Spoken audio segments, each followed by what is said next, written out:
ஹரே கிருஷ்ணா. தினமலர் ஆன்மீக பக்தர்களுக்கு வணக்கங்கள்.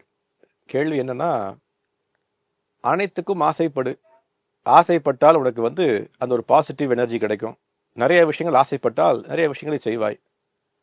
அதனால் ஆசை அதிகமாக பட்டால் நல்லது தான் வாழ்க்கைக்கு அப்படி நிறைய பேர் சொல்கிறாங்களே, இதை எப்படி புரிந்து கொள்வது? அதே மாதிரி இந்தந்த வயதிற்கு என்னென்ன மாதிரி ஆசைகள் தேவை? 2 கேள்வி கேட்டிருக்கீங்க. முதல்ல, ஆசைப்பட்டால் வாழ்க்கைக்கு நல்லது அப்படின்னு சொல்லக்கூடியது ஒரு மூடத்தனமான விஷயம் எதுவுமே கிடையாது. என்ன காரணம்னா, கிருஷ்ணர் பகவத்கீதை என்ன சொல்றார், நமக்கு வரக்கூடிய அனைத்து விதமான கோபங்கள், பேராசைகள், அனைத்து விதமான துக்கமான விஷயத்துக்கு காரணம் என்ன அப்படின்னா, நாம அளவுக்கு அதிகமாக ஆசைப்பட்டதெல்லாம் காரணம். இன்னைக்கு உதாரணத்துக்கு முதல்ல என்ன புரிஞ்சுக்கணும், நம்மளுடைய வேத கலாச்சாரத்தின்படி நமக்கு கிடைக்க வேண்டியது கண்டிப்பாக நமக்கு கிடைச்சிடும். யாராலும் எடுக்க முடியாது. நம்ம கர்மவினைப்படி நான் இன்னைக்கு செல்வந்தனாக மாற வேண்டும் அப்படின்னா, நான் போய் ஏதோ ஒரு மலை வாசத்தில் இருந்தா கூட யாராவது பெட்டியில உங்களுக்கு பல கோடி ரூபாய் கொடுத்து கொண்டு செல்வார்கள். நான் இன்னைக்கு ஏழையாக இருக்கணும் அப்படின்னு எனக்கு விதி இருந்தது என்றால், நான் எந்த மாதிரி கடினமாக உழைத்தாலும் சரி, எந்த மாதிரி ஸ்மார்ட்டாக வேலை செய்தாலும் சரி, அல்லது பெரிய பெரிய டீல் செய்வதற்கு ஆசைப்பட்டாலும் சரி, பணமே கையில் நிற்காது. ஆசைப்பட்டு என்ன பிரயோஜனம்? நான் பெரிய செல்வந்தராகணும், பெரிய அடுக்குமாடி வீடு கட்டணும், நல்ல சௌரியங்களாக வாழணும், என்னுடைய பையன் ஆஸ்திரேலியாவுக்கு போகணும், என்னுடைய பையன் அமெரிக்காவுக்கு போகணும், எனக்கு அழகான பெண்மணி திருமணம் செய்யணும், பெரிய பெரிய குழந்தைகளை வளர்க்கணும். எல்லாம் ஆசை ஆசை ஆசை ஆசை. ஆசை என்ன பண்ணும் அப்படின்னா, நம்மளை இந்த பௌதிக உலகத்தில் அதிகமாக பந்தப்படுத்தி வைக்கும். இவர்கள் சொல்லக்கூடிய நபர்கள் எல்லாரும் யார் அப்படின்னா, ஆன்மீகவாதிகள் அல்ல, பௌதிகவாதிகள். ஆன்மீகம்ன்ற போர்வையில் இருக்கும் பௌதிகர்கள் தான் இந்த மாதிரி சொல்லுவாங்க. கதவை திற, சிந்தனை அதிகமாக செய், அதிகமாக ஆசைப்படு, அதிகமாக உன்னுடைய மனதில் என்ன நடக்கின்றதோ அதை செய். ஒருத்தர் அப்படிதான் சொல்லி கொண்டு சென்றார். இன்னைக்கு ஒரு பெரிய மாபெரும் இயக்கத்தை நடத்தி கொண்டிருக்கின்றார். அவர் என்ன பண்ணார், எதை ஆசைப்பட்டாலும் செய்துவிடு. அமெரிக்காவில் போய் பெரிய ஒரு இயக்கத்தை ஆரம்பிச்சார். இன்னைக்கு அவங்களாம் எப்படி இருக்காங்க, என்ன அப்படின்னா, ஆசைப்பட்டு ஆசைப்பட்டு ஆசைப்பட்டு காம விளைகளில் ஈடுபட்டு கொண்டிருக்கின்றார்கள். வாழ்க்கையினுடைய குறிக்கோள் என்ன? புலன் திருப்தி அடைவது அல்ல, புலனை கட்டுப்படுத்துவது. புலன் திருப்தி அடைவதில்லை, நாம உள்டாவை பண்ணிட்டோம். புலன்களை எப்படி திருப்திப்படுத்துவதுதான் வாழ்க்கையினுடைய குறிக்கோள்னு மாத்திட்டோம். அதை புலன்களை திருப்திப்படுத்தவே முடியாது. பகவத்கீதை கிருஷ்ணன் என்ன சொல்றார் அப்படின்னா, புலன்கள் 5 குதிரையை போல. 5 குதிரை என்ன பண்ணும், ஒவ்வொன்றும் ஒரு டைரக்ஷன்ல ஓட தயாரா இருக்கு. அந்த 5 குதிரைகளை கட்டுப்படுத்தக்கூடிய கயிறு நம்ம கையில இருக்கு. ஒரு கயிறை ஃப்ரீயா விட்டீங்கன்னா ஒரு குதிரை வேகமா வேற மாதிரி ஓடிடும். 5 புலன்கள் அப்படித்தான். கண்ணு, காது, மூக்கு, நாக்கு, தோல், இதெல்லாம் 5 புலன்கள். இந்த 5 புலன்களும் என்ன பண்ணும் அப்படின்னா, நம்மளை வெவ்வேறு டைரக்ஷன் இழுத்துக்கொண்டே தான் இருக்கும். கண்ணு வேற ஆசைப்படும், வாய் வேற ஆசைப்படும், சுவாசம் வேற ஆசைப்படும், காது வேற சுவாசப்படும், தோல் வேற ஆசைப்படும். எல்லாத்தையும் எப்படி பூர்த்தி செய்ய போறோம்? ஒவ்வொன்றும் அடங்காத குதிரைகளாக இயங்க கொண்டிருக்கு. இதை அடக்குவதுன்றது நம்ம கையில தான் இருக்கு. அதுக்கு தான் மனம், புத்தி வேணும். அந்த மனத்தையும் புத்தியையும் ஒருநிலைப்படுத்தி விட்டோம் என்றால் என்ன பண்ண முடியும்? அந்த பேசஞ்சர்னு சொல்லக்கூடிய ஆத்மாவால் அந்த குதிரையை கட்டுப்படுத்த முடியும்.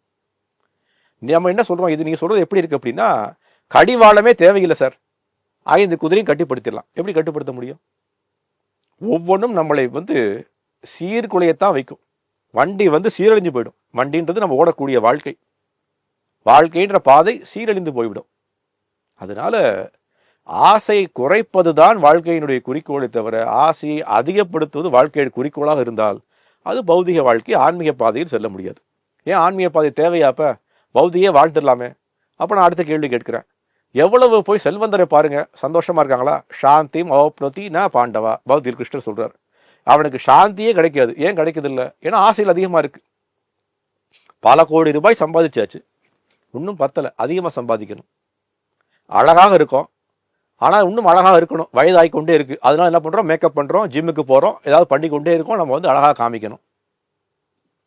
நல்லா பாடிக்கொண்டிருக்கோம், இன்னும் நல்லா பாடுறோம், நிறைய பேர் சொல்லணும், அதுக்காக இன்னும் அதிகமாக பாடுறது. அப்ப ஏதாவது 5 புலன்களை எப்படியாவது திருப்திப்படுத்த வேண்டும் சொல்லி வாழ்க்கையை வாழ்ந்து கொண்டே இருந்தோம் என்றால் அதற்கு எங்க ஒரு முடிவு இருக்கு? முடிவே கிடையாது. வாழ்க்கை வாழ்ந்து கொண்டே இருப்போம். நமக்கு வந்து ஜென்ம மிருத்யு ஜரா வியாதி. ஜரானா என்ன? நமக்கு வந்து வயதாகி கொண்டே இருக்கு, நம்மளால சில விஷயங்களே பண்ண முடியல, விரக்தி அடைகிறோம், கோவப்படுறோம், அடுத்தவர்களை ஏமாத்துறோம். இதெல்லாம் எப்படி வருது? விகர்மான்றது எப்படி வருதுன்னா ஆசையினால் வருது. விகர்மானா என்ன? சாஸ்திரத்திற்கு எதிராக செய்யக்கூடிய வேலைக்கு பேர் விகர்மா. கர்மானா சாஸ்திரத்துக்கு நேராக செய்யக்கூடிய செயல். விகர்மானா என்ன? சாஸ்திரத்திற்கு நேராக செய்யக்கூடிய செயல். அது எப்போது வரும்? அடுத்தவர்களை ஏமாற்றுவது, அடுத்தவர்களை ஏச்சி பிழைப்பது. இதெல்லாம் எப்போ வருது? ஆசையின் காரணமாக வருது. அப்ப நீங்க சொல்றது எப்படி இருக்கு? ஆசைப்படு அப்படின்னா என்ன? அடுத்தவர்கள் எல்லாம் ஏமாத்துன்னு சொல்ல போறீங்களா? பண்ண முடியாது. இன்னைக்கு ஒரு பிசினஸ்ல பெரிய ஆள் ஆகணும் அப்படின்னா எப்படி ஆக முடியும்? பிசினஸ் ஒழுங்கா பண்ணிருக்கிற நபர் எப்படி இருப்பார் அப்படின்னா அவருக்கு என்ன தகுந்து இருக்கோ அதை பண்ணுவார். ஆசையின் காரணமாக தான் என்ன பண்றார்? அதிகமாக சம்பாதிக்கணும், அதிகமாக வந்து ப்ராஃபிட்ல விற்கணும். இதெல்லாம் ஆசையின் காரணமாக வருது. அதனால ஆசைகளை வந்து கட்டுப்படுத்துவதற்கு தான் ஆன்மீக வாழ்க்கை ரொம்ப முக்கியமான விஷயம். அதுதான் சாந்தியை கொடுக்கும், அதுதான் நிம்மதியை கொடுக்கும். ஆசைப்பட்டு நிம்மதி அடைந்தவரை வாழ்நாளில் நீங்கள் பார்க்கவே முடியாது. அப்படி ஒருவர் சொல்றார் அப்படின்னா அவர் வந்து பொய் சொல்கின்றார் என்றது அர்த்தம். இரண்டாவது கேள்வி, வயதிற்கு தகுந்த ஆசை எது? வயதிற்கு தகுந்த ஆசையே கிடையாது. நமது வாழ்க்கையில் எப்படி நாம வந்து, அதுதான் கிருஷ்ணன் சொல்றார், அபியாசம் பண்ணணும். அபியாசம்னா என்ன? பயிற்சி செய்யணும். சிறு வயதில இருந்தே ஆசையை கட்டுக் கொடுத்ததுக்கு பயிற்சி செய்யணும். ஏன் வந்து அந்த வயதானால் ஆசை வராதுன்னு நினைக்கிறீங்களா? ஒரு கதை சொல்றேன். பீர்பாலும் அக்பரும் நடந்த கதை. அக்பர் வந்து இதே கேள்வியை பீர்பலிடம் கேட்டார். என்ன கேட்டார்னா, வயதானவர்களுக்கு காம ஆசை வராதா அப்படின்னு கேட்டார். இவர் சொன்னார், இல்ல, கண்டிப்பாக இருக்கும். எவன் ஒருவன் காம வாழ்க்கையிலே வாழ்ந்து கொண்டு இருக்கானோ இளமை வயதிலிருந்து, அவனுக்கு வயதானாலும் காம ஆசை போவதில்லை அப்படின்றது பீர்பலுடைய கூற்று. அக்பர் சொன்னார், அது என்னால் நம்ப முடியல. வயதாகி போச்சுன்னா நம்முடைய புலன்கள்லாம் வந்து சோர்வடைஞ்சிரும். புலன்கள் சோர்வடைஞ்சால் அவருக்கு காம ஆசைகள் குறைஞ்சு விடும்.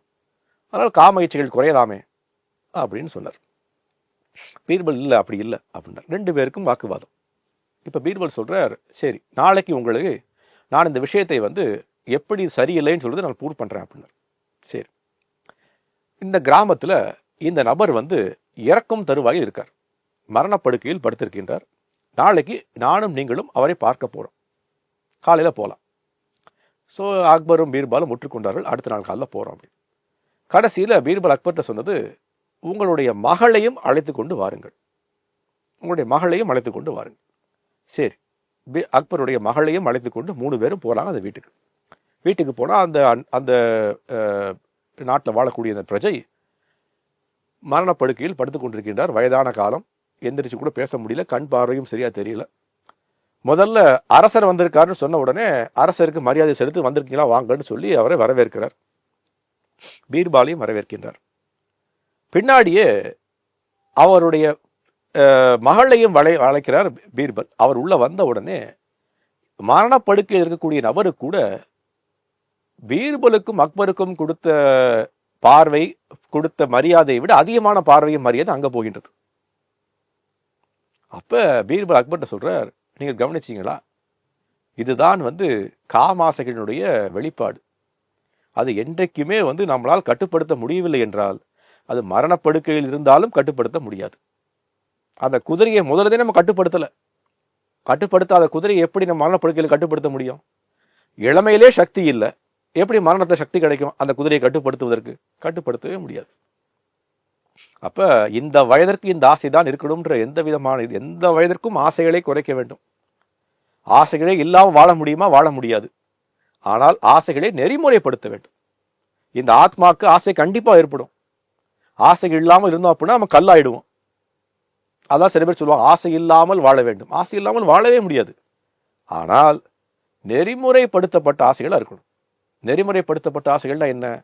போதும் என்ற மனமே புண் செய்யும் மருந்து. எனக்கு நன்றாக கொடுத்திருக்கிறார் கிருஷ்ணர், அதில் நான் வாழ்கின்றேன், எனக்கு இது போதும், எனக்கு பேராசை தேவையில்லை, நான் இன்பமயமா வாழ்கின்றேன். அதான் வந்து ஒரு பெரிய ஞானிட்ட போய் கேட்டாங்களாம், செல்வந்தன்றது யாரு அப்படின்ற கேள்வி கேட்டாங்க. இது ஆங்கிலத்தில் நடந்தது, நான் தமிழ்ல சொல்றேன் உங்களுக்கு. செல்வந்தன்றது யாரு அப்படின்ற கேள்வி. அவர் சொன்ன பதில் என்ன அப்படின்னா, யார் ஒருத்தன் செல்வந்தர் அப்படின்னா, தன்னிடம் இருக்கும் பொருளோ சொத்தோ அதை விட கம்மியாக ஆசைப்படுபவன் செல்வந்தன்.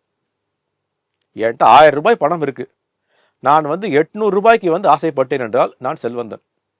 என்னிடம் 1000 ரூபாய் இருக்கு, நான் 2000 ரூபாய்க்கு ஆசைப்பட்டேன் அப்படின்னால் நான் செல்வந்தன் இல்லை.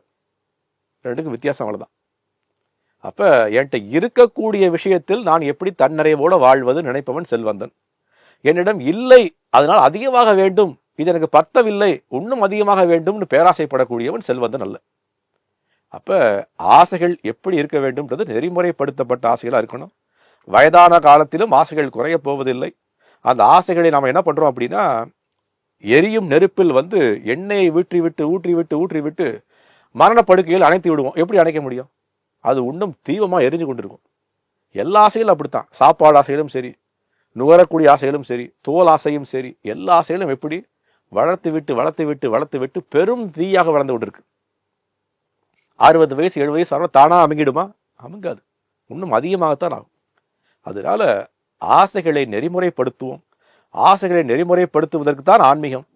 ஆன்மீக பாதை ஒன்று மட்டுமே ஆசைகளை நெறிமுறைப்படுத்தும். வேற வழியே இல்லை. யாராவது உங்களுக்கு வேற வழி இருந்தால் எனக்கும் சொல்லுங்கள், நானும் கேட்டுக்கிறேன். ஹரே கிருஷ்ணா.